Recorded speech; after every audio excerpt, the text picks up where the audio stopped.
slower than usual. Hello, welcome. It's Jean Birmingham with Captain Stitches. Good morning, everyone. Thank you for popping on and joining me. I'll give it a few minutes. See, I told you. Hang on just a minute. We got an extra phone in here. We're going to turn the volume down. There we go. Sorry about that. But good morning, everyone. Hello, Polly. Good morning. Hello, Beverly. Thank you for joining. Good morning. Hello, Brenda. Good morning. Good morning. So I am just popping on real quickly for a live because it's an easy way to show you, all of you that are in the Facebook. Good morning, Debbie, which Debbie's actually just sitting on the other side of the desk here. So she's with me in the Stitching Cottage live this morning. So, but anyhow, what I was saying is I was just going to pop on. And for those of you that are in my Facebook group and are doing the Veterans Flag Quilt Challenge quilt along, I'm going to be showing you what step 3 is. So, but I'm going to wait a while to get started on that. And while we're doing that, I think I'll leave that for the end. Surprise, but but anyway. Oh, thank you for the happy birthday, Beverly. Thank you very much. I'm not catching up with Sarah. Somebody said Beverly is saying hello to Polly, Brenda, and Deborah. Good morning, Sarah. Thank you for joining me. I think I've got everything set up here, and I know maybe some of you have worked a little bit ahead, but there's one thing I want to remember to say. If you have not cut your fabrics yet, I'm not a person that normally pre-washes my fabric, but because this is a high contrast and using red fabric, which is known to sometimes bleed, I would highly suggest that you pre-wash your red fabrics so that you don't have the problem of bleeding. And then when you wash it the first time, I would still use color catchers that first time that it's washed, because you may have some bleeding of your red fabrics. Even if you have just cut the squares and you haven't divided them into the half square triangles yet, you can take one of those mesh bags that are made for lingerie, put those squares in the mesh bag, and go ahead and still pre-wash them before you do the next step, is what I would recommend, just to be on the safe side, so you don't go to all that work and then all of a sudden, instead of a red and white flag, you have a red and pink flag. Just saying. Okay. Hello, Sandra. Welcome. And hello, Darlene. Welcome. That's Kino No Show. I see your little pink hands waving. Thank you for joining also. Thank you for dropping the link there on Sarah's channel. Sarah's Quilting Journey has a great channel, by the way. So if you haven't gone over that and checked that out, be sure and check her out, because she does some really neat how-to and demonstration videos, and they are very well put together. So go over and check her out, give her a thumbs up, show her some support. And if you haven't subscribed and you like what you see, go ahead and subscribe to her channel, please. Okay. I think there's enough of you on here. I am going to go ahead and start. And oh, well, we have to move that mat out from underneath the sewing machine. We'll move it back under. That wouldn't be cute to try and sew through a cutting mat. I think I'd be breaking a needle right away, and then we'd be in trouble and have to wait and have to change the needle and everything else. But the first thing that you are going to take and do the same thing as you did for your blue star, which, by the way, you should have this done by now. I'll grab mine and back up. You should have this section done, which is your big blue star. So you're basically going to be using, go apart there, the same method that you did for making those 4 half square triangles at a time. And you're going to do the same thing. So you're going to take one of your whites, one of your reds, put them right sides together. Get it lined up. Hello, Tracy. Good morning. Thank you for joining. And don't start at a corner, start partway on one of the sides so that you can meet up since you're doing the 1/4 inch all the way around. So I'm just going to do that very quickly.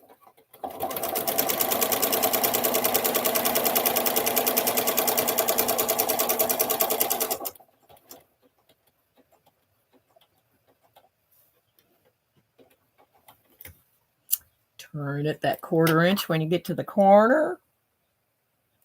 Make sure things are still lined up here.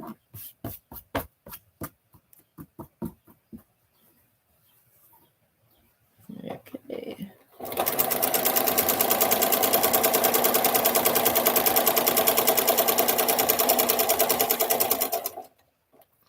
It's like sewing and looking up at the chat's not necessarily a good thing to try and do. Oh.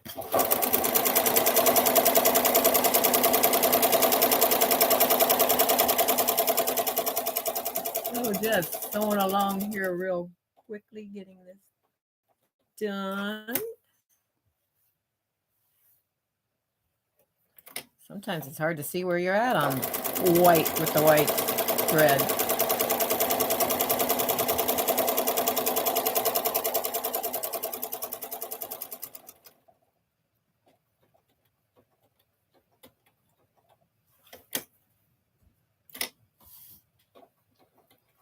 Okay.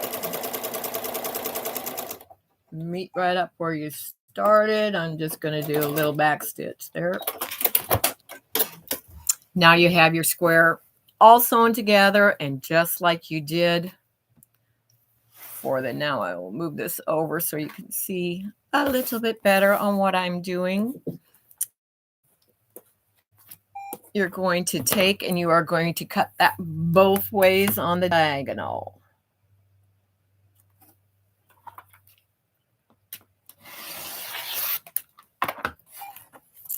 I'll scoot this just a little way on this one because it's close quarters in here on the sewing cabinet to cut instead of on the cutting table. And I'm going to move my, tell you what, because on my test one, when I did that, it moved just a little. I'm going to stand up and cut out. Cut that so I can get it correctly this time. Okay. And then we didn't press on there quite enough. Okay. And then you have your 4 half square triangles. And what I did to show in the directions, it says to press them open. And my first one is sewn that way with them all open. There are some of you that may prefer trying to butt your seam allowances rather than have them open. And some of us prefer the strength and stability that the quilt gets better by pressing to one side rather than pressing your seams open, because it's easier for the threads to get cut in the quilting process and stuff. And then sometimes they will come apart when you press open. So just for demonstration purposes, you can do it however you want, but I pressed them 3 different ways, because if you are going to press them to the side, some of them you are going to want to press to the dark side. Some of them you are going to want to, where to go, press to the light side instead, so that when they are together, they will butt when you get those and start sewing those together. And then, of course, this is the pressing it open. So that is totally up to you. Decide which way works best for you and what you want to do, and just go with it. I know I squared one of these up. This is the one that's squared up. And you will have to square these up because they are a little oversized. So to do that, if if you have a 6.5-inch ruler, that's the one that you're going to want to use because you're squaring them up to 6.5 inches. We can move that back a little to demonstrate that. So you're just putting it on there so that you know that you have fabric all the way around for that first cut. And there's not a lot of trimming that is done on that, but then you're going to take and you're going to cut the right side and across the top. Take those little slivers off that you just trimmed, and you're going to take that top corner and bring it to the bottom. And then you line it right up, those two corners that you just did. Make sure that you line that up right on the edge of your ruler with your diagonal going right across the diagonal of the half-quarter square triangle, and you are going to take and trim down that side and the top again. And then your block is going to be squared to the 6.5 inches unfinished size that you need. So that is what you are going to do for step 3. You are going to make all of your half square triangles in your red and white. And then, because that shouldn't take you too long, this is Tuesday, we will say Thursday will be when we go on to step 4 then, so that we can go a little quicker and get to the next step and get finished with our quilts. So does anybody have any questions on what I have done so far? Welcome, Gladys. Thank you for joining us also. I don't see. Thanks for the hearts. Welcome, welcome. Am I forgetting anything? Don't think I'm forgetting anything, but yeah. So that is step 3 to get all of those so ready to go on to our next step. So one other thing that, since I'm on here live, that I'm going to share with you, and I'm going to have to stand up just a minute, excuse me. Oh, and grab this, is I purchased my own birthday presents from my husband this morning. So I'm going to show you what I went ahead and got. First of all, I got this extra mat to use for when I am doing demonstrations and stuff here at the desk, because I like that it has this center square on it. So when you are trying to get something that you got it in camera view, you can kind of judge by that and know that, okay, one of it lined up on that. I know that you guys can see it too. So that is one thing I purchased for myself. Hello, Teresa Louise. Welcome, welcome. How are things going? I hope things are going better for you, and my prayers are with you with what you are going through right now. Thank you for the happy birthday, Sandra. Thank you. But as you know, I love the little 2-tier tray boxes that I found at Walmart.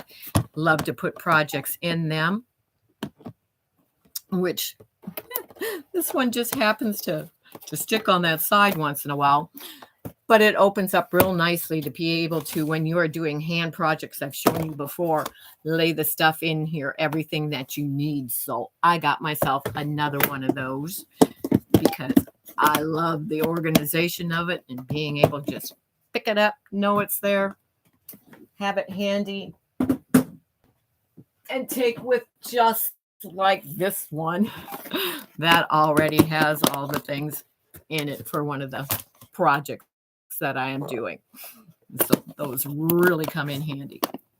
But you can find them at Walmart in the sewing section.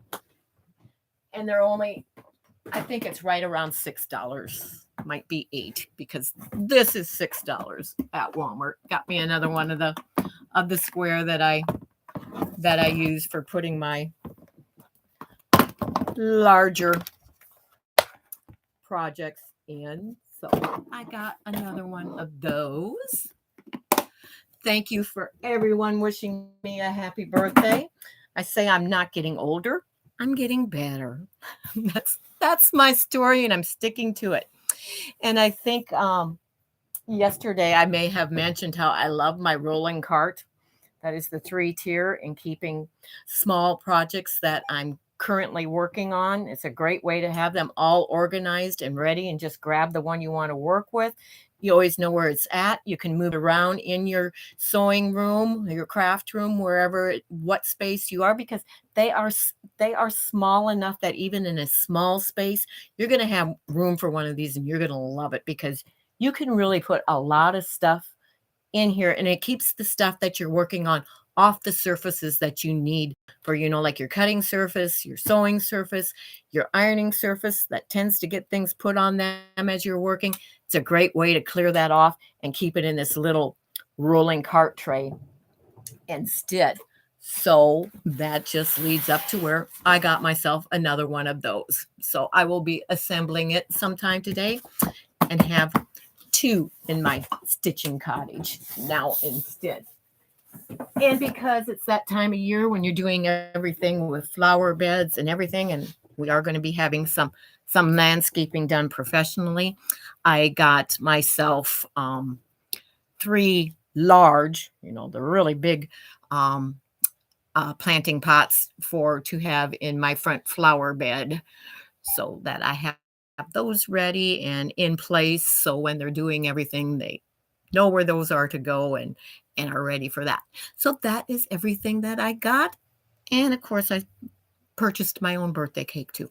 And we'll be having that later with coffee with Debbie here joining me in the stitching cottage. Didn't get ice cream, didn't get candles, but I did get a cake. I have I have a little ceramic cupcake thing that has a candle on it, and I have always used like a Volta candle inside it for when people come over and it's their birthday. I like that for their birthday candle. It's like, who needs to put all those candles on a cake anymore? One lit is enough to blow out is what I say. So thank you for joining me. I hope that was a good enough and quick enough demonstration for you to all start on step 3. Those of you that are in the Facebook group following around. And of course, if you're not, you know that you can always find the link for that in the description box below the video. I have a little thing with you popping up on the corner of my thing there. It must be where where my mouse is sticking, Sandra. That was funny. It's like saying Sandra K up on the side of my live stream here. But thank you, everyone. Hope you have a great day. Be safe out there. Teresa Louise, again, prayers for you. And everybody take care, be safe, and remember, until next time, I can keep you in stitches. Bye-bye. Have a great day.